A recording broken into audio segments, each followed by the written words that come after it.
We already got 16 people. We're officially live on Facebook. This is the B2B Community Builder Show, episode 193, everybody. You're making history, 193 episodes of the show. And today we're doing something a little bit different. First of all, if you are in the chat right now, checking in, change that blue box to everybody, because right now a bunch of people are putting in really nice things, but they're only going to host and panelists. You got to change it to everybody so everybody sees you. Officially, episode 193 of the B2B Community Builder Show. Today, we are recapping a magical 2 days that we all spent together, 2.5 days, whatever. Some people more, some people less, that we spent in Redwood City, California at the CMX conference. And this is the second time that I do this idea that when we go to a conference, actually third time we do this, right? Because we did it at Clicks, we did it at Podfest, and now here. But what we use this show, right? Like one of the perks of having an internet talk show is the idea that you can make it as interactive as you want. On the regular, what you're doing is building relationships with a key strategic relationship in front of a bunch of key strategic relationships that you want to foster, but it becomes really, really versatile in the sense that you can go to a conference, you can invite all the friends that you made, and now we get to have a powwow, download, and make this thing a interactive experience to reconnect with everybody. So I get to do that. Just a little bit of housekeeping. This is what we do as a company at Be The Stage as a service, right? We produce these online talk shows as go-to-market motions for people. And we also have a boot camp coming up in October where we teach the entire framework. We have a couple of alumni from the past Relationship Flywheel boot camps in here today. Lori, Jenny, Jen, I don't know if anybody else is here. Oh, Penny is signed up for the next one. So super pumped for all that. So if you're interested in that, we got Roanne with us today. She is our community manager. Normally she's behind the curtain, but today she's going to be actively contributing because we're going to be calling you all in to do your take. If anybody has any kind of like, if you're in a rush, right? Like you got to give your take and get out of here because you got to go pick up the kids or whatever, let Roanne know in the chat. We'll bring you up first. In the meantime, as you're ready, raise your hand. And I'm first going to do the roll call. Acknowledge you all for coming. So roll call. Venia Logan in the house. Venia is a past star of the show. I'm sure she's got a great take. Lori Goldman, the super connector of our community, who has taken the Relationship Flywheel Bootcamp as well. Jenny Weigle, my mentor in all things community. Good, so pumped to have you here. Lee Bishop, the MVP of the first community that I got to launch as a client. Jan Biller, good to have you in the house as well. First time here. Cole, who was like the ultimate account executive host, funny guy during this conference call. I'm pumped that you made it, man. We got Lisa Nilar checking in from Arizona. Lisa, so excited to have you. Who else? We got Josh Grose, head of growth for Common Room. Josh with some amazing takes on Web3 versus Web2 communities that I don't know if that's what his take is coming on, but I'm pumped to hear what he's got to say. Oh, Jan's checking in from Bern, Switzerland. Beautiful, Jan. I love Switzerland over there. We got Travis King, my original success case of creating a king when I was a kingmaker. Just kidding, Travis. Super funny guy. Made it out to karaoke. Tim Courtney in the house. Courtney, we got to hang out that last day and already in communications. Ilker Akansel, the ultimate community strategist. We've done a couple CMX events together along with Blake. Ilker, great to have you in the house, man. Super pumped you made it. Have I not acknowledged anybody? I'm just scrolling through here. Make sure that everybody has seen Sam Selich, the community warrior who showed up in his Austrian army onesie and his amazing voice. I got to experience on that first night of karaoke. All right, y'all, start raising your hands. If you got a take, I'm going to get into mine. Right. If you'll indulge me, everybody's got 3 minutes, right? Because I think we got about 18 people on this call. So let's keep it like to the 3 to 4 minutes so that everybody gets a say. I'm going to indulge myself and I've got 4 takes. The first thing that I want to say is this was my first community conference. I am a connoisseur, as one would say, of conferences, and I go to a lot of them. For a long time, I have said that. All right, so I see John and Jen have their hand up. Ryan, why don't you start bringing them up on screen so I can call on them? I go to a lot of conferences. For a long time, I have said that my favorite conferences are content creator conferences because everybody that you meet is passionate about something and they have a platform. And if you network with, say, meet 25 people and 5 of them put you on their stage, then you've really met like 500 people or 5,000 people, depending on the size of the stage. After coming to this CMX Summit, I can tell you that community conferences now officially is up there for me as far as the level of people that you meet, the passion that you see in the industry. And it's really, really fulfilling to see this. It did not feel like a typical corporate conference. I would imagine, I would love to hear from the rest of the attendees. Let me know in the chat as far as like, if you felt that it was special based on other things that you go to. I'm used to going to entrepreneurship conferences, right? So this was a little bit different, but the vibe was super, super high. The culture of the companies in the exhibitors was tangible, right? Like you could feel that community companies that really hang their hat in this space very much care about their employees, about their team, and care about the industry. You could see a lot of collaboration, a lot of people knowing each other. It wasn't a very big, it wasn't a huge space for the amount of opportunity that is here. And I think that that is really relevant as I realize that the idea that corporate culture is kind of like the nucleus that can allow you to build a great client-facing or industry-facing community as well. So that is my second take. 3, I got to give it up to Orbit as far as execution of really getting my attention, right? So a couple of things that I noticed from Orbit, this might be cognitive bias because they invited me on the first night out and then continue to keep me in their orbit, as if you want to say it. But like what I really noticed is that they did multiple things, right? So like the idea as an exhibitor, you have your exhibition booth, you're going to have a dinner. It makes sense to do more than one dinner, to do more than one event, because it kept people kind of like connected through that and doing it on the first day, right? So orbit.love, shout out to that. And also shout out to the idea that when they realized that we were doing this karaoke thing, Jenny Weigle and I were doing this karaoke thing, they went all in and showed up with like percussion instruments and whatnot, right? So like the idea that even though it's not your own event, you can still buy in on another one, I thought is a big ROI activity for a company exhibiting. So really, really want to shout out to that team and how well they executed that one. And this is a totally technology agnostic thing, right? I don't really use any community platform. So I'm just talking about the execution at the trade show. I thought it was really, really interesting. And finally, my big take, right, before we go to everybody else. For those of you that don't know me, I previously was in the construction industry, right? And my first niche that I specialized in, that I was truly passionate about, was green building. And when I got into green building, I got there right as conferences were going from people in Birkenstocks and alpaca sweaters to the suits showing up, right? Like the space really legitimized while I was in it.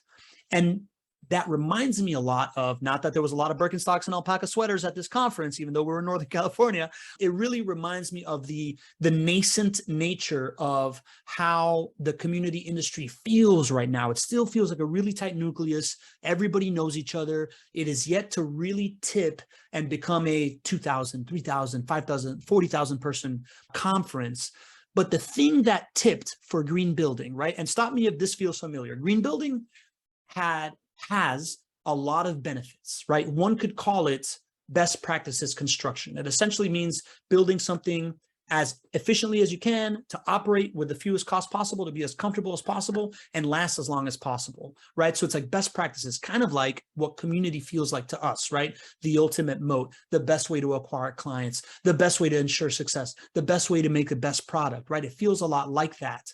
And what tipped in the green building industry is that somebody created a rating system that allowed for the average consumer to decide whether or not a project is green or is not green, and if this green project was more green than that green project.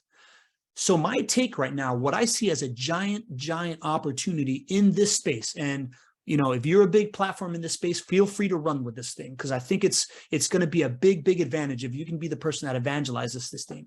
But if you can create a rating system that makes John Q. Public decide this is a community company or this is not a community company, and I understand that if I do business with a community company, these are my benefits, right? Therefore, they're going to require the sticker, the certification, the seal of good housekeeping, the LEED certification, right? In the case of green building was LEED. And I have a couple of ideas how you can do that, right? Just to make it more tangible. LEED created these like metrics that went from like the site to the energy, to the materials, to the water use, to the longevity of it, right? To the indoor air quality, right? And the health. So I think in community, we could create some kind of rating system that has to do with, if you're going to get certified as a community company, right, as a community-led company, it could be the pre-customer side, right, which includes the points of, you know, how much can you really rely on social validation about it? How much content are they putting out that's useful? How good is the buyer experience, right? How easy is it to buy without feeling pressured, but as a benefit? How much you're contributing to digital pollution, right? Like how much outbound crap are you sending versus how much you're relying on inbound, right? That could be part of the client acquisition side of it. Then there could be the internal side of it, right? Just how happy your employees are, where your wages are, your culture, the lifetime, the average length of employee stay could be something that you could get judged on. Then you could be judged in your industry, right? I talk about it as your category. How much you're doing to support the industry, how much you yourself have R&D and innovating internally, how much you're facilitating collaboration and a partner ecosystem across the industry, and how much you're becoming a platform for thought leadership inside your industry. And then finally, it could also be a client facing, right? So you could be rated on the lifetime value of your clients, the incidence of success of your clients, how much they can be supported via community, right? Like that could be another rating system. And finally, a societal measure, right? Like what's your mission? How much local impact are you having, right? How much charitable contributions are you creating? Stuff like that. So I really do, that's just the beginning. I think this is the beginning of many speaking points about this, but I really do believe that if we can drive consumer demand in our category by saying, this is what a community-led company is, and this is why it's good for the ecosystem, the planet, for the people, for the category, you know, for the employees, all these things, and this is what you should demand. We could create that same level of impact and that same level of adoption that the LEED rating system created for green building. And that's my hot take. So I would love to know what you think in the chat. I've been kind of just like spitting out here and I haven't been able to check it. But in the meantime, I want to bring up Josh Grose, who is the head of growth for Common Room. Josh, I would love to hear your take on what your number one takeaway, opportunity, thing you got out of CMX is, so we can make a little content piece for you, man. And feel free to come on screen so that the video can be your beautiful face, brother. Now we're rocking. There it is. All right. So what I'm here to talk about, and my biggest takeaway, was the rise of community ops and the focus on ROI. So we've talked about the ROI of community for a long time now. We've been hearing about support deflection, SEO, a little bit of impression, stuff like that, but nothing has been like really accessible to every community. And then we get to this event and you see like Richard Feverby talking about the average member impact, or you look at like Atlassian and what they're doing in terms of understanding customer health and understanding the attribution to community. And then we did a virtual session with Asana where they talked about customer lifetime value and how ambassadors impact that. And so now we're starting to see like, no, it's not just the long game. It's not just that we're talking about, hey, it could be, or no, we know there's anecdotal stories out there. Now we're actually getting to attribution. And I think that's super exciting. I think what's happening in community ops, what Cassie and Tiffany are doing, their workshop, like we're going to move quickly. And I think the tools are going to enable us to do that this year. Very cool, man. Why do you think that is? Do you think it's been technology catching up? Is it a discipline? What do you think allowed the conversation to get there? Because I totally agree with your take. That's awesome. Yeah, I would say it's typically or historically been a data problem. Like if you can't get access to the data and then you don't know what to do with it, or you don't have the tools to like actually bring it in, that's a big problem. Now we've got data scientists, we have data lakes, data warehouses, all that. I'd say that's number one. Number two is it's just as we get more executive attention on community, it's bringing our community leaders up to where they're being exposed to the conversations about what drives the business. And they're starting to ask questions, how can we prove the value and get more internal stakeholders to kind of buy into community? And so now they're like, okay, well, what are the metrics that could support it? And do I have access to those? How do I present them and so forth? And so I think there's just a desire to actually prove it out and the tools to do so. Let's go, Josh. I love it, man. Great take. Thanks for All right. starting this off, man. Great meeting you, man. I really enjoyed your panel on the Web3 versus Web2. Really eye-opening, and I hope that we get to continue this, man. Thanks for coming. Awesome. Thanks for having me on. See All y'all. right, Brian, who's next? Is it Jen? Yes, it is. All right. Jen, we call Jen the fairy godmother of the other community that we run. Do the wand, Jen. Do the wand. Got the wand right here. There it is. May all of your real estate wishes come true. Yeah. So Jen took our online community of the Not Your Average Investor Show and took it upon herself to be the Johnny Appleseed, going across the country, getting folks together. Jen, this was your first kind of like expose to the community industry. I'm pumped you got to come. What was your takeaway? Loved it. Loved the karaoke. And I especially loved how you broke it down in a post saying, here's my methodology. It's like, oh, I just thought it was Pablo's normal love for singing. And it was strategic. I love that about you because you are an authentic human being, but then it's also cool to see all the strategy behind everything that you're doing. So this group of people was phenomenal.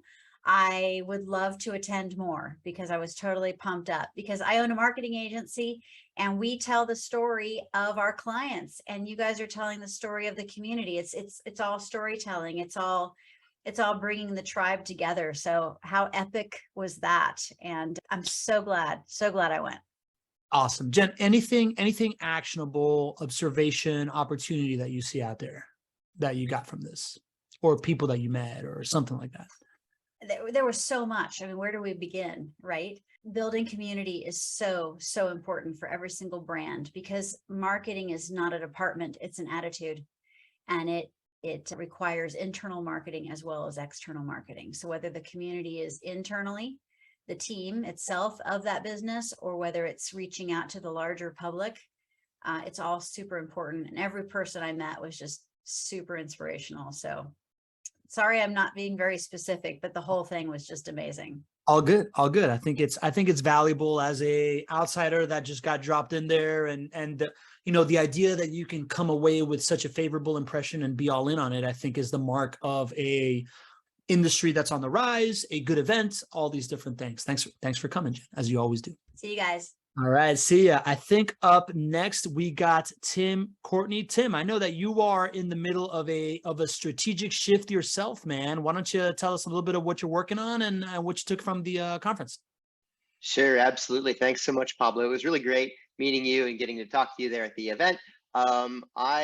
So essentially I'm in the middle of starting or deciding whether I start and grow a consultancy practice, helping companies on community as well as like partnership strategy. My background really has been growing up in and then being a part of the machine that's built the Lego fan community for really a couple decades and then a decade at the company itself.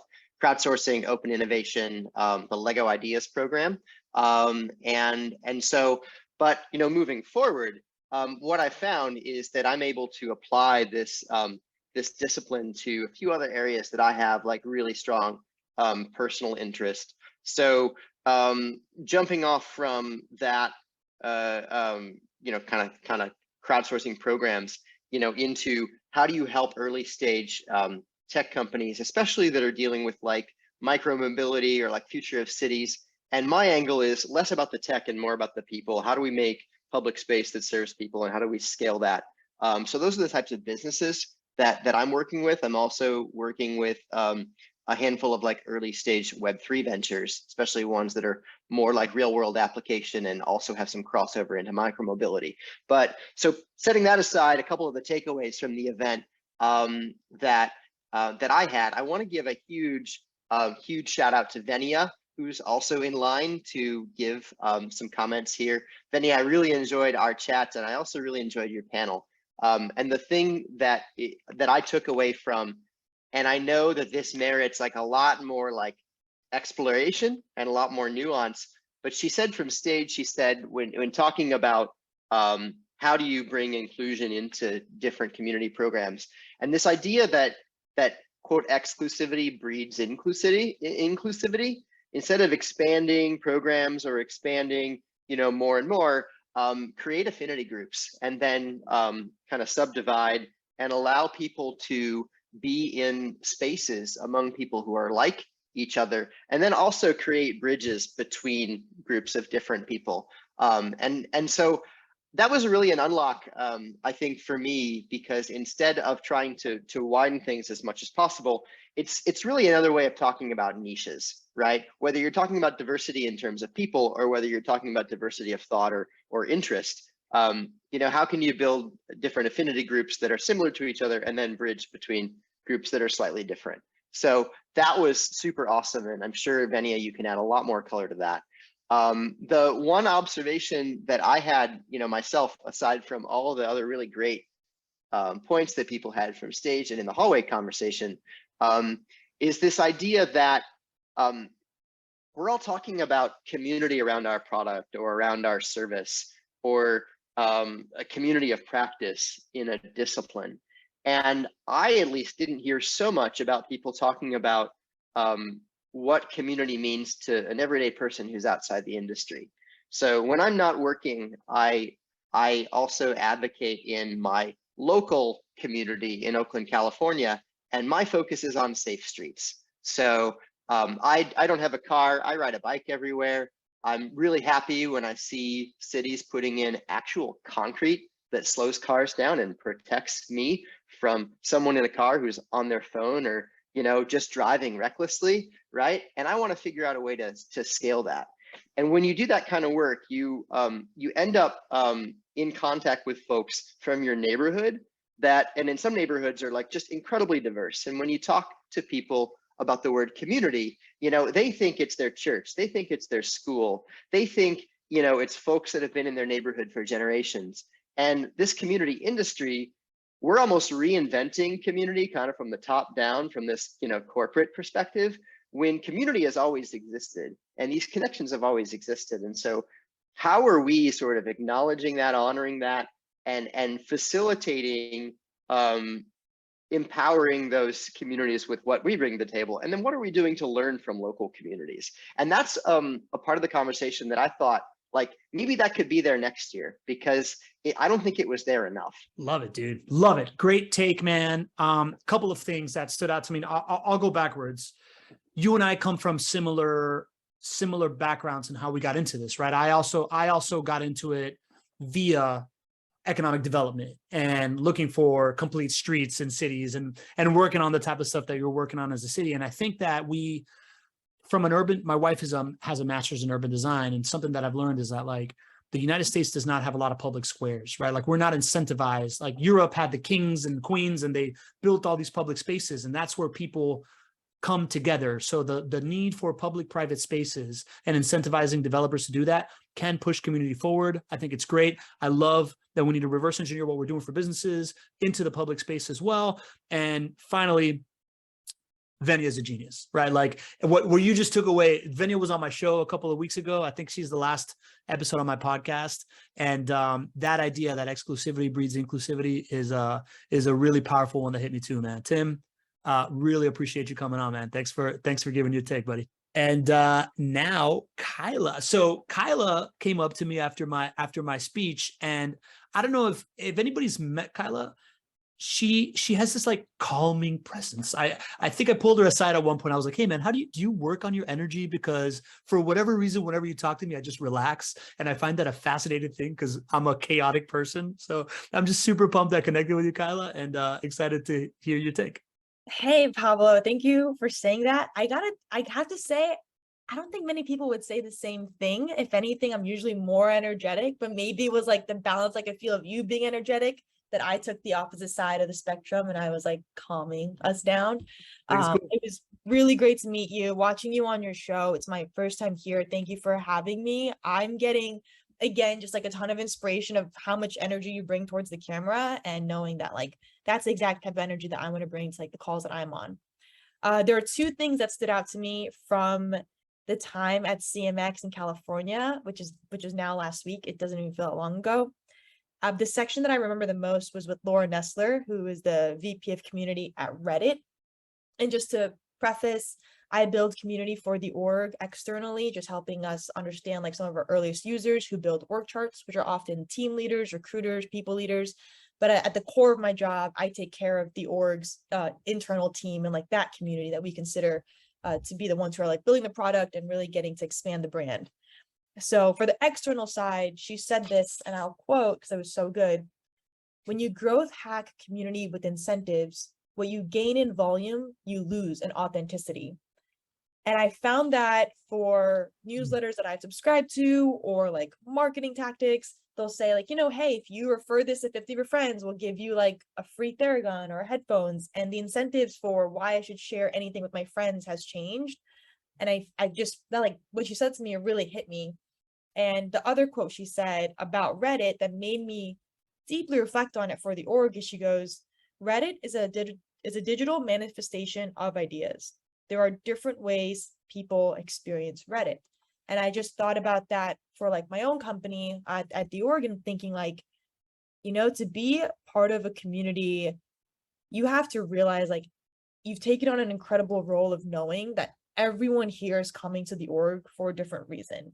And I'm always trying to like put myself in people's shoes because we are office first in New York of like, you know, when they come to the office, like what did they go through earlier that day? Why are they coming in? For some people, it's like their first job. For others, they're trying to just advance in their career and like understand their specialty. But anytime I could just know like, why is this person in the community arriving today in person? Like just trying to empathize with them always has shown me that to do this work, one, you have to want to care about the person, and two, you have to love being invested in them. Like you have to really, that's like an internal motivation. There shouldn't be a checklist of questions to ask when someone comes in, but just to want to do it from deep down, I think is imperative in order to build a really strong one. Totally. I think that brings me back to the idea of these like community conferences are awesome, right? Because everybody in this room right now is kind of like that, has that DNA of like caring for the other person and making them feel welcoming. And I don't think you can succeed with that. I love the take, Kaila, and I love what you just called out, right? Like this idea that as we are selling this thing to our supervisors or our clients or trying to grow this thing, growth hacks are probably the worst thing that you can do, right? Like we want to keep our thing authentic and we want to protect that authenticity because that's really the value that this thing provides. I had on my show a couple of weeks ago, Francisco Arizmendi, and he said something to that extent. He said something along the lines of, he built a super successful community for FreshBooks. That was one of my first like case studies of like what I really admired. And he said that at the beginning, you're like busting your ass to make this thing work and nobody's really wants to help you out. And then once it becomes super valuable, everybody wants to take a bite of the apple. And you got to be cognizant that you need to protect that thing, right? Like you need to protect the sanctity of what you build and the authenticity and the connections with people and not allow it to get out of control because all of a sudden it becomes this asset that everybody wants to leverage. Kind of reminded me of that, but I love the perspective. Thank you. Thank you, Pablo. Awesome. I'll see you soon. Up next, it is my community mentor, my buddy from college that we didn't see each other for like 19 years or heard from each other. All of a sudden I'm speaking at CMX Virtual and I get a DM from Jenny Weigle saying, you're in my field. And I'm like, there's a field of community. And ever since then, she's been nothing but amazing and instrumental to me really understanding this thing from the, outsider perspective, now feeling like I really, really belong. And the greatest karaoke host of all time, Jenny Weigle. Welcome to the show. Thanks, Pablo. Gosh, I'm so glad that CMX was our reunion after almost 20 years after college. So good. So good. That was amazing. All right. Well, give me your take, Jenny. My take, besides organizing karaoke, which you put so eloquently in your post. First question: how does it feel to organize a perfectly executed lightning strike at a conference of your industry? That was. I can't describe it. Thank you to everyone who came. Thank you to everyone who even helped spread the word if you didn't come, because I know people are exhausted. We were exhausted, right? Sure. But yeah, it was truly something special. And the amount of people that came, I was surprised and like pleasantly delighted. And God, we had a good time. It was so much fun. My favorite part about that, right? And again, I put that post on LinkedIn. I'm not trying to cheapen the experience in any way, but I do this at every conference that I go to. Because my favorite thing is seeing pods of people from karaoke the night before you see them together for the rest of the conference because it's a supremely bonding experience. And that's what really makes me super, super happy about it. Followed closely by people that had FOMO for not showing up. It truly is. And if y'all are curious about what Jen was alluding to earlier about Pablo's post about this, go and look at his latest LinkedIn post, or one of his latest, because he details, kind of the plan behind this. And yes, this was intentional. Yes, it was fun, but there's more behind it than just fun. So I hope that strategy works for other people. My takeaway, besides making shirts that say "Do epic community shit," we can cuss on this, right? Yeah, you can do whatever you want. All right, because I did. You own this place. All right. My biggest takeaway, something I've already started putting into practice with my clients since I got back. If you are not already planning something in person with your community, anything in person, get on it. If you have been waiting to see when it's going to be safe again, start planning for a year from now. And even use, Priya Parker's definition of a gathering, which is 3 or more people. Start with 3 people. And the reason why is because there was an energy capture there that I haven't felt since the pandemic. And it can't be described. I can't, there are no words for it. So those of you who were there, you understand. It was such a powerful energy that walking up to the Fox Theater on Wednesday, we had this awesome group. We had gone to, breakfast with Tirza, and some of us had already done workshop day. The energy was mounting. It was building. I had to hold back tears, like walking in there, because I was like, you guys were together again. Like, here we go again. No, it was so special. And it had been 3 years since this summit came together in person. I really hope there's nothing else that keeps this from happening, it keeps a 3-year gap from people being able to see each other. So I don't know if we'll ever feel anything exactly like this feeling was again, but it could have been completely unorganized and the worst agenda ever, and it wasn't, and it still would have been wonderful because we were there, we were with each other. And I'm taking that away, and I'm going to pass that on to my clients. Like, all right, figure out, let's get back into in person somehow. Let's do it how you feel comfortable, but let's start offering that opportunity for our community members. Love it, Jenny. Such a good take, right? Because I haven't shut up about the idea of, I've spent the last 2-3 years podcasting and creating these amazing relationships. And this, right? I came a little bit early to cement some of those relationships. The idea that you can go from all the people that you've been networking on Zoom to meeting in person, that energy, I think this is a whole generation of people, us, that are feeling this digital analog kind of like world collide, right? And COVID did that exactly, right? It allowed us to build these relationships online.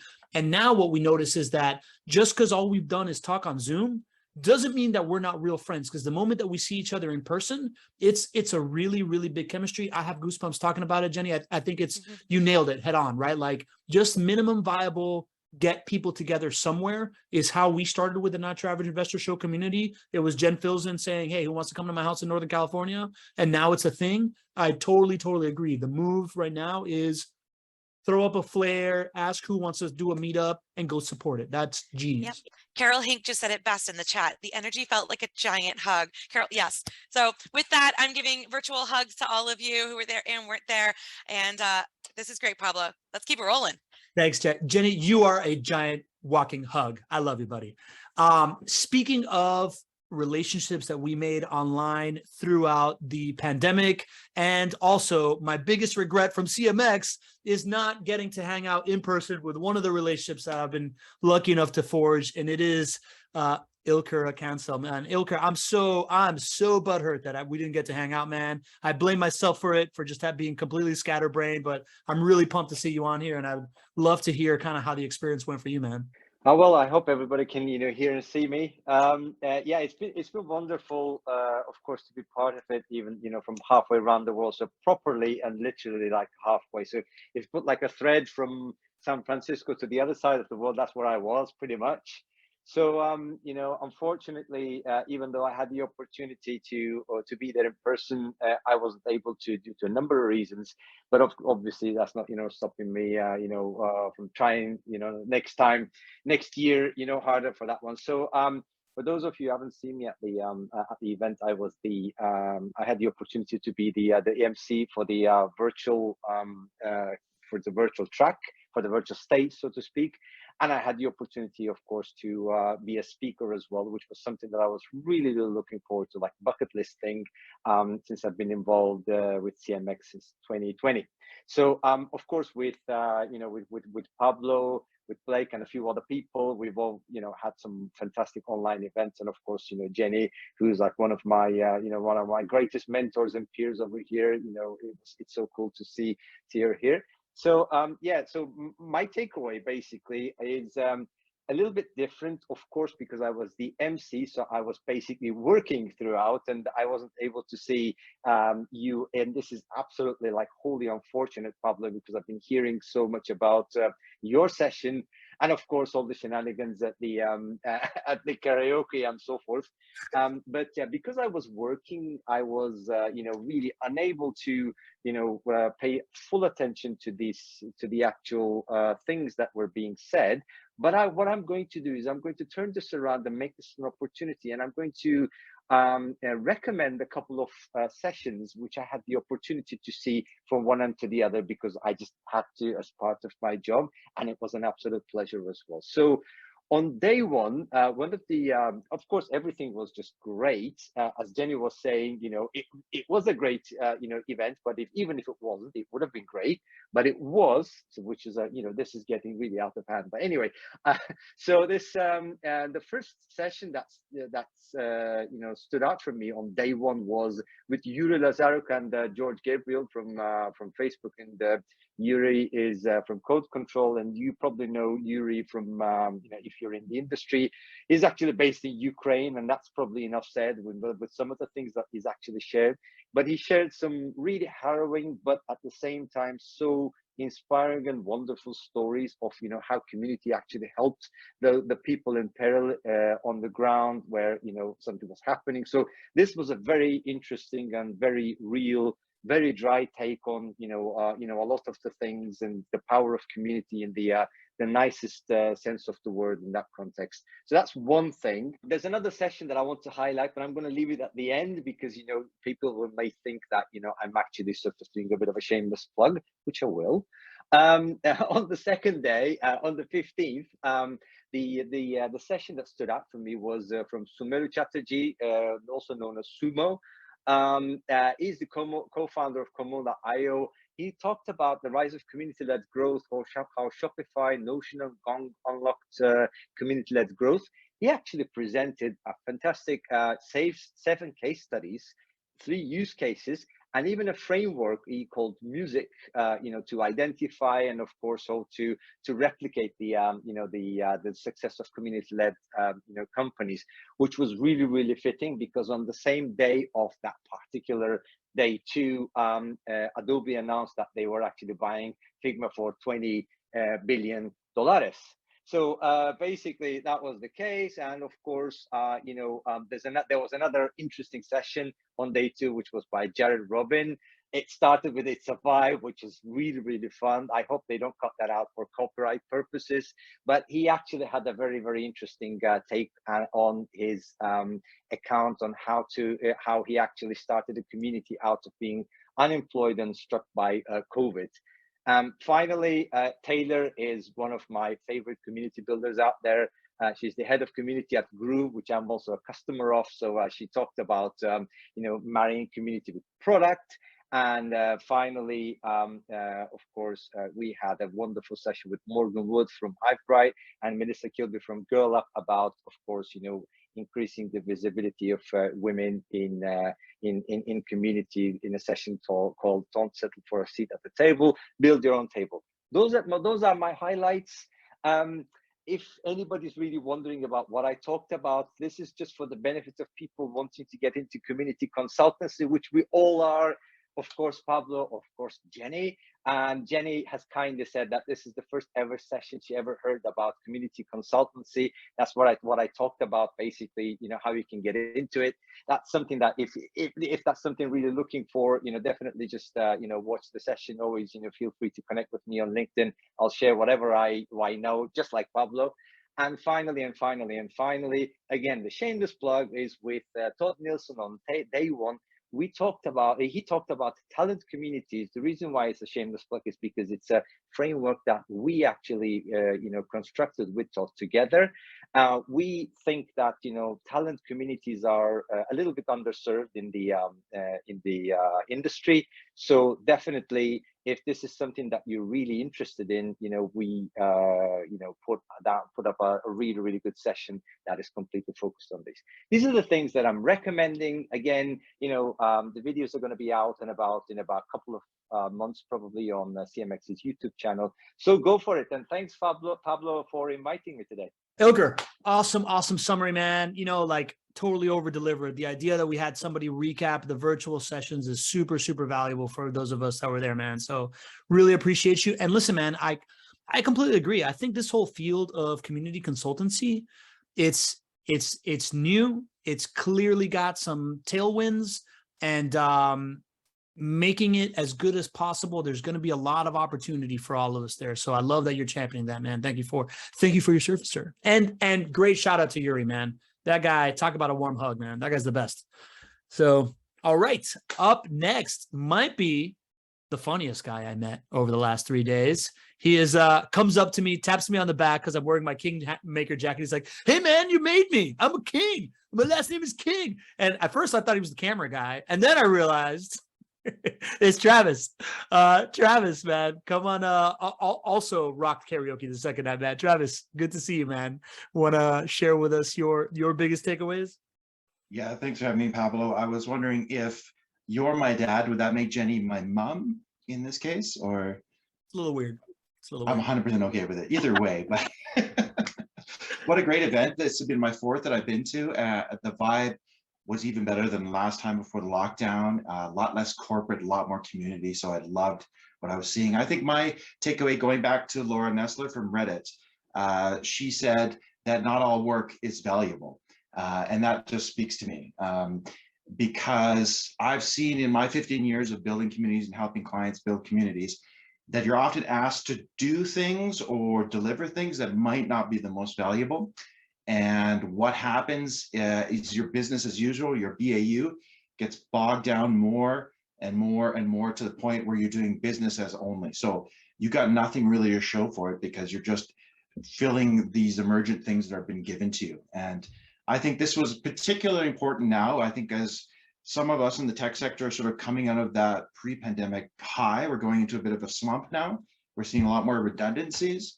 And I think that if at the end of the day, you're just showing business as usual, that's shaky ground to be on. So I think it's a great reminder from Laura that you have to sort of decipher what the C-level suite's asking you to deliver, if it's really valuable or if it's something else entirely that you should be doing. So I thought that's just a good reminder for all of us in the spaces.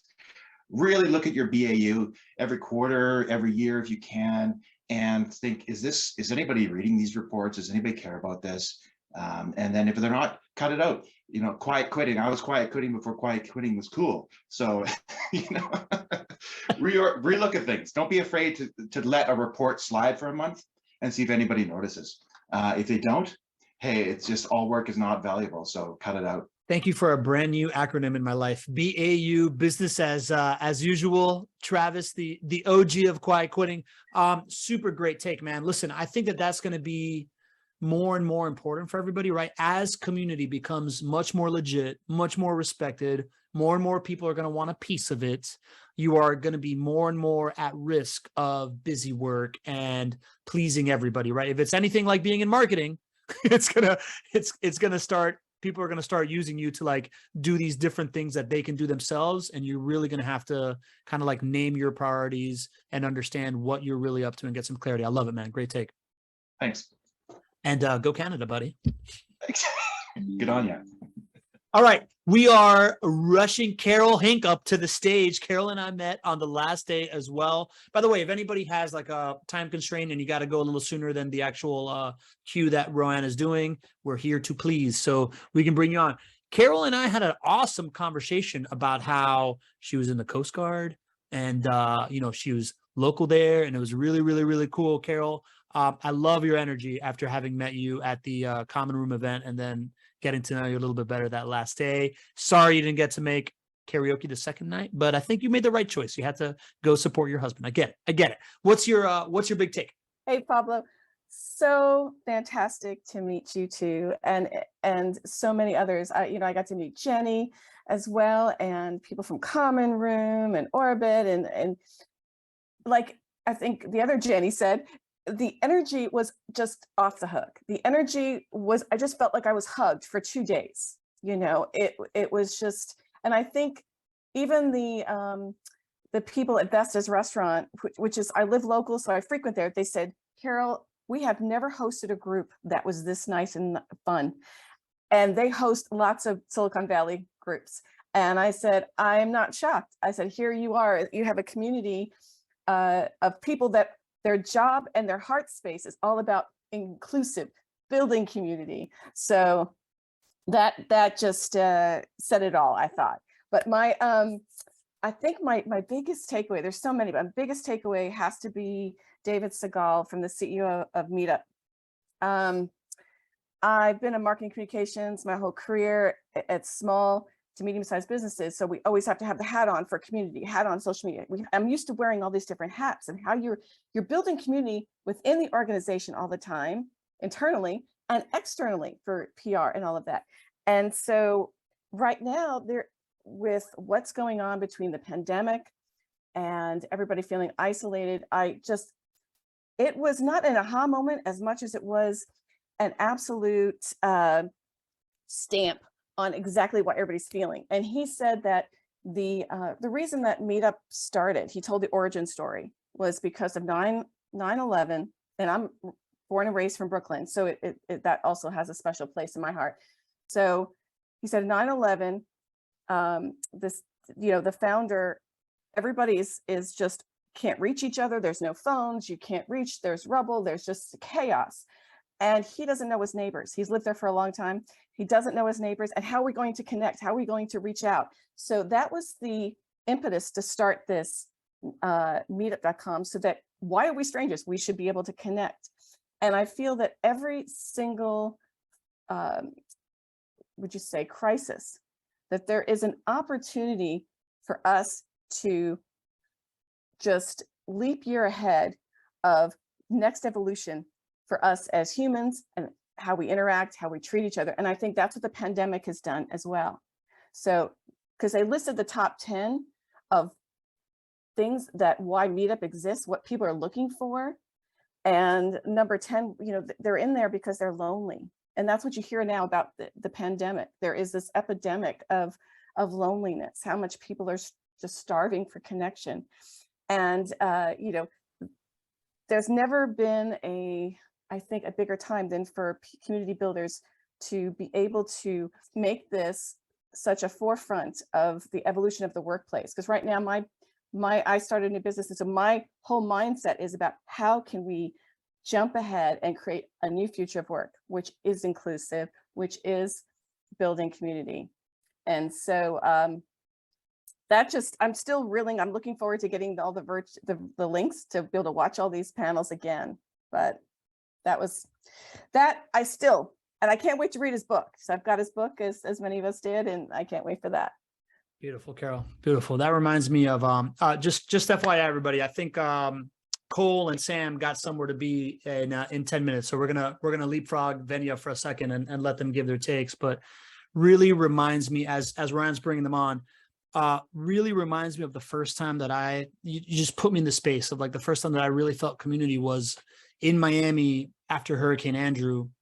That was really the first time I ever met my neighbors, right? Like, it's something about tragedy that unites people, right? And this idea that we are in the great community renaissance is very, very tangible after we all went through something together. So a really, really good perspective. I appreciate that so much. Thanks for being here. Thank you for having me. Awesome. All right, let's the man with the mustache, Cole Feldman. Man, just you're the one that invited me into that Orbit party with a DM on LinkedIn, and we got to hang out a bunch, man. I'm pumped to hear what your take is, buddy. Yeah, I'm so glad we did, Pablo. I mean, you were such a present presence throughout the whole conference. Like every time I would hear a voice, it'd be like Pablo if I was in the speaking hall or in the tent. And I think the first thing I want to say is just like, thank you so much for putting together this webinar and bringing us back together and continuing the community that we experienced at CMX. It's been so cool to see, you know, people that we met at the conference in the chat and speaking and giving their takes. So thank you so much for doing that. In terms of, you know, my take on what I realized during the conference, I think that it's extremely clear that folks in this space, folks that care about community and do community, are extremely good at the in-person stuff and the actual community stuff and planning events and making karaoke a lot of fun. I think the space is still figuring out how to do like the tech and software aspect of community. And there's a figuring out going on in terms of like what the community tech stack looks like. And as we were in the tent with all like the sponsor booths, anybody who was at the conference will remember this. If you looked like across, there was like, you had Chorus and you had Discourse and you had Incited. And I think this is my realization, this is my take. It seems that there's like a layer 1 and a layer 2 of community softwares. And layer 1 is the layer where the community actually happens. So this is like live chat, forums, events, stuff like that. And then the layer 2 is these platforms that are coming online now, like Orbit, that allows you to do to actually measure the data of your community and to take action to engage your community in various ways. And this just dawned on me because people would come up to the Orbit booth and they'd be like, well, so like, what does Orbit do? Like, can I like have my community on Orbit, or do I use Orbit for analytics? And so this like layer 1, layer 2 idea occurred to me. So that's my take. Love it, man. Love it. I think that's great, right? Because as somebody that's very much a novice to the software platforms, it was hard for me to understand what everybody did and not lump them all together. But that's a really, really good differentiation, right? There is going to be the people that create the the space for people to connect, and then there's going to be the people that create the tools that allow for that connection to be made better, and there is space aplenty for all of it. So that's a really good kind of layer 1, layer 2. Sounds kind of like crypto and stuff like that, but good take, man. Yeah, thank you. Thanks, Pablo. Awesome, man. Great meeting, man. Super pumped to hear.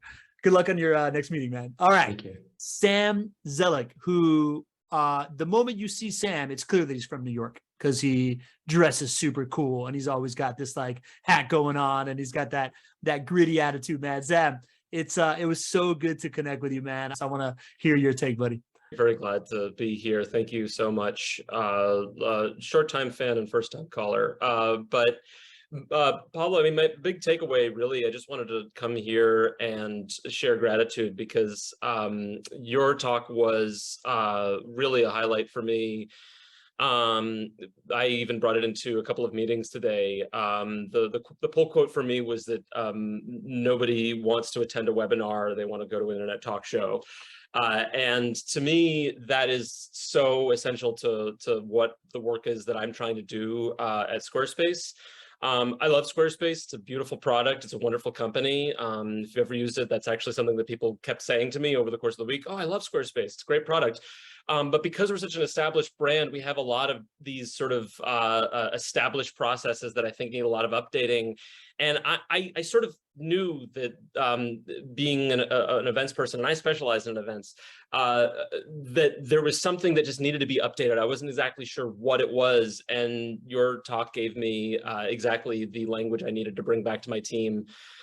So, no big surprise that a big event that is run by community people is just so good at engendering this kind of community. But really just felt so good, not just learning from you from the stage, but then also meeting you afterwards and getting to do karaoke with you. It was just wild, and meeting everybody, actually. A lot of people here, actually, I've learned a lot from. So I am grateful for that. I appreciate that so much, man. Yeah. I really liked, I have this like moment where we're just kind of like next to each other at karaoke, just like belting out Piano Man and singing along. That was really, really great. So really appreciate that. I would love to help you develop that strategy in any way, and anybody else here that wants to do the internet talk show thing, right? Like that is the thing that I've been like championing, and it feels unbelievable to be validated by you, who has been in the space for so long, working for an iconic brand like Squarespace, such a great, platform. And to hear that my little thing that I got to talk about gets validated like that, man, really means a ton. So I appreciate you coming, man. Yeah, thank you. And thank you to Venia for bumping the spot. Really appreciate your flexibility. I look forward to actually hearing what you have to say, Venia. Everyone should. She was dropping pearls of wisdom all week. So yeah, thanks for having me on. Awesome, man. Dude, shameless promo, Venia's episode of my podcast. By the way, this is my right? This is Internet Talk Show, but then in 2 weeks, it is an episode of my podcast, which is the B2B Community Builder Show. So if you go to the B2B Community Builder Show right now, the latest episode is this guy, Randall Crowder, who gives his take on like venture capital and what they think about community. But immediately before that is Venia's episode, which is awesome. So without further ado, the person that's getting the most compliments in the house right now, Venia, welcome. Hello, hi, welcome. So I've been thinking about this for a really long time because CMX has a very special place in my heart. I've been going since like 2017, 2018. And for my first 3 years, I was on scholarship and I was incredibly hyped. I was so excited, arrive there on scholarship, latch onto a few people. 1 year I actually latched onto Travis King. So I'm so happy we were able to reconnect, which is just super cool. Now, we've come out of the virtual space and the virtual conversation. And when COVID happened, we said, all right, this is our chance, y'all. We're going to reinvent what it means to connect with individuals at events. And for several years, we're like, what are we missing? What are we missing? So most of my takeaways is to offer the lollipop, provide the kudos to the CMX team, because they really, really did understand at this conference what it means to stick the landing. And further, they have made a lot of mistakes and they really embodied this notion. I always say it to myself, and I'm so happy to have seen it in the CMX team.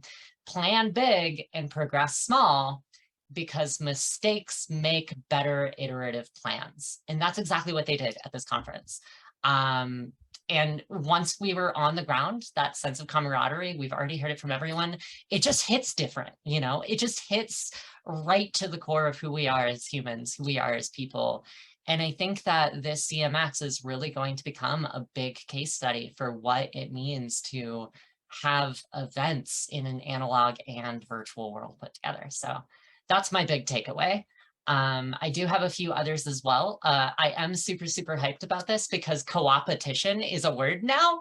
That's awesome. We're actually seeing community intelligence platforms that are willing to communicate, talk with one another, figure out each other's weaknesses, workshop the strategies and the metrics that are necessary to measure and understand community health as community exists in the space. So I'm super excited to see where that goes. And I also invite you to consider the one community platform that we didn't actually have at the event, the one that was just a big gaping hole from CMX years past. Salesforce wasn't there.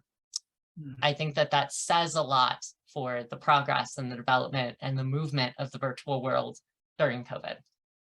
So those are my two big ones. Interesting. All right. Yeah, great take, Venia. I know that there was I know CMX had some struggles on the way in, but really stuck that landing, like you said. I mean, it really delivered an awesome event. I don't think anybody that was there was like, this isn't awesome.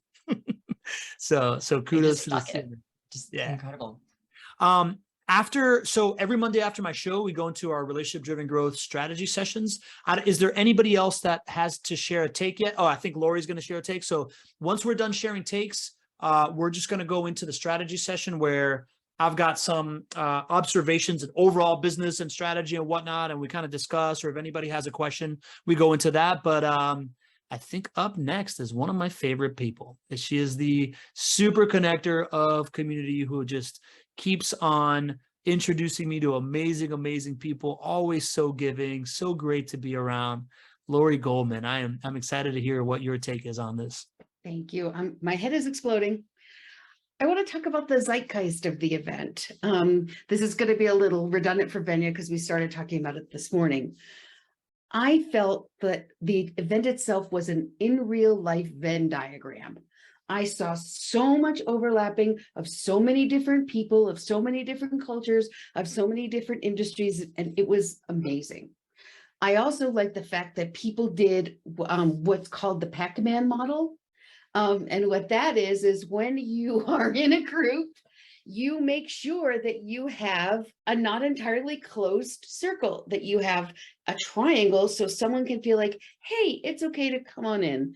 And I thought that was really amazing. And I think that kind of also applied at a higher level to the fact that folks who were pretty much thought leaders and big names were completely accessible, whether it was Pablo, whether it was Venia, whether it was David Siegel, whether it was David Spinks, whether it was Richard Millington, all of these folks were completely and utterly accessible, and there was no pretense around them. So I thought that was great. I also love the level of collaboration, like you see it here with people giving each other shout outs and sharing links. And I also thought Venia was doing notes, and I thought that was beautiful throughout the whole thing. Like Deb Shell often does notes for this cohort. I thought that was great. I just thought people were finding each other, talking to each other, and finding ways to collaborate. And I love the fact that we're all grappling over the same things. I also thought it was really safe to say, I have absolutely no idea. Like, people ask me questions, I'm like, I have no idea. Whereas normally I would have been like, ooh, maybe I shouldn't say that, it might look stupid. The thing that I left with was also thinking about local communities like Tim was, but I'm also thinking, like, because I'm in this CI/CD environment and I'm in an agile environment, I'm constantly having to do things. And now it's like, maybe I should take a step back and think about what it is I'm doing and why I'm doing it. And, you know, what are the, to quote Tori Amos, really deep thoughts going on here. So that's all I have to say. And it was wonderful. It was absolutely wonderful. Can't wait to do it next year. Ditto. Lori, I want to call out something that you have exemplified very well, right? So I do this workshop on packaging hook points, and it's this idea of framing, naming, and claiming something and how it can be so powerful. That Pac-Man approach, what you're talking about, is something that I have done forever, right? Like, they actually literally teach that during Rush when I'm pledging a fraternity, which I was like king frat daddy in college, but nobody's ever named it, right? It's always just like keeping it open. But now, because you just framed it, named it, and claimed it, every time that I talk about it, I'm going to mention you, right? So it's this idea that when you have like an idea, give it a nickname, give it some context, share it with people. And as they say, right, the job of marketing is getting the right words into other people's mouths so they can continue that message for you. So it's a really, really powerful way to connect with people. So good stuff with that one, Lori. All right, Jan is joining us from the capital of Switzerland. Am I correct, Jan? Bern is yes, Grüezi from Switzerland. Yeah, good to have you, man. I met your partner at CMX. We really pumped that you stayed up late to share some knowledge. I know that you have a consultancy over there doing some really high level stuff. Would love to hear kind of what your take was and anything else you got for us, man. Yeah, first of all, it was really great to being again in person. I really appreciate the vibe of this event. It was awesome to be with people, to fly over and feel what we felt before everything happens. I have two takeaways. For me was I came over. I see that communities get more holistic. I mean, I have a company that we build community platforms. We integrate, we design them. So for big companies, for small startups, we do a wide range of customers, and often we try to bring customers to a specific platform, you know, like to Chorus, to Salesforce, what all these typical, or we say we have a Slack channel or whatever. So what tools like Orbit and Comroom do, they bring together a holistic view of communities, micro communities. It's a different way of managing and interacting with communities out there. And I love this next level of kind of holistic community view. And it's not a channel. It's about people coming together in their preferred area and connecting together. And I think that's an awesome thing that's now happening in the community sphere. The second thing I was totally interested in, and I'm heavily experimenting around this metaverse and NFT and stuff like this. And I think this is a new kid in town. It will happen, not maybe tomorrow. Maybe it's a little bit too much money driven at the moment. But I think those concepts, like what Starbucks is doing now with the NFT, that is not an NFT, but gives you a reward for doing something.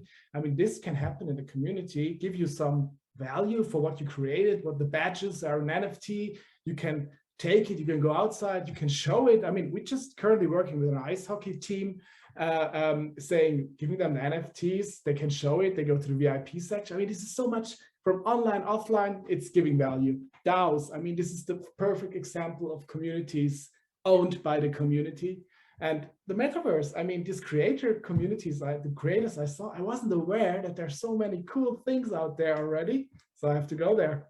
So yeah, that was my take from CMX 2022. Love it, Jan. Love it. Love it. I love that you brought up Web3, right? I'm actually almost, I don't know if I'm surprised or not surprised that it took this long to bring up Web3 in a mature community conversation, because so much of the talk around Web3 is community, right? My partner Isar and I, early 2021, right? Like world just starting to open up. We started going to like Bitcoin conferences and stuff like that, because it became very clear to us that the future of community will inextricably be tied to blockchain, right? In some way, it is this fascinating combination of membership card, reward points, track record of like how much you have to offer, right? Like all these ways to trade on social currency, right? Which is kind of what community is all about. Fascinating stuff, man. Have you bought any NFTs, or are you guys launching an NFT yourself? We created some, we bought some, we play around. We have two or three projects running with some ice hockey championship, with a group with it's fun. It's really experimenting totally. We don't promise anything at the moment. We just say, let's play around with this stuff. It's interesting. They have some potential. We have to learn how customers react. I mean, did you ever create a wallet? It took me 6 hours. It's so techy. So yeah, it has to come to the people a little bit more. We try to make a good user experience and stuff, but I think it goes more and more in this direction. What Starbucks is genius, genius. And I think it will progress, and we have to find out if people accept it, use it, and play around with it. Yeah, that's a little bit an exciting time to play around. Love it, man. Well, I'm pumped to hear. I think Ryan's going to start letting everybody on stage, because Piper is our last take, and then we're going to go right into relationship-driven growth strategy sessions. I want to say one last thing on the NFT thing. Jen Filzen took me to this like shop in Santa Cruz that was called the Cat's Meow, and it was like her friend that started this like vintage store. It was like a super kitschy store, and the lady who owned after this other young woman checked out, she grabbed her hand and took these like 3 chips, right? Just like this, like wood chips, and put them in her hand and goes, "You can't build an empire without currency. And this is my currency. These are good for $5 when you return." And I was like, this is the original NFT stuff, right? Like, it's just like customer reward points doing. It's so awesome, man. So awesome. Thanks for coming, Jan. I appreciate you being. Bye-bye. All right. Finishing, bringing in the final shot here is Piper Wilson. Piper, you and me got to spend a little bit of time together, but not much. So I'm really curious to hear your take on everything. Well, okay, so there was so much, but I'm gonna just choose one thing to go. So from Katie Ray's, from the very first session, the line that I wrote down that I love is, let's see, where did I wrote it down? Ask for feedback always and often. I was like, how do you do always and often? Well, you just do it always. And and then she talked about taking what you get from your members and keeping track of it. Show your members what you've done with it. Tell your members what you've done with it. Keep track of it so you can show your management what you need and what you've done with it. And show the changes you've made. And then this was the last thing that I thought was especially interesting. She said, don't ask your active members for information. Ask the people who aren't coming back, so that you can make something valuable for them. And so that's what I got. I wanted to keep it short. I love it. I love it, Piper. And to me, I remember our conversation. You were like, I'm an introvert. I'm a little bit overwhelmed, but like, I think the value of the introvert is that you're very, very observant, right? So like, I love to have people in my life like you that can like notice these things. So thanks for coming and sharing. It reminds me of a couple of things that we talk about a lot here. One is, I'll go backwards order, right? This qualitative insights, how you ask for this stuff. If you go to the buyer personas book, it talks about that, right? Like, you're going to get your biggest insights from the people, not from your clients, not from the people that didn't do business with you, but the people that almost did business with you and then didn't, or people that were part of something and then churned. That's where you start to get those insights. And a great book to figure out questions on that is the Mom Test and Buyer Personas. And then the other part is the idea of, when you get feedback, to implement it and let the people know that gave you the feedback that you're implementing it. That is one of the ways that we evangelize, of like sharing the stage, letting people know that they're being heard and seen and what they believe in is being promoted. I think it's really, really powerful. So thanks for sharing. Appreciate that, Pepper. You're welcome.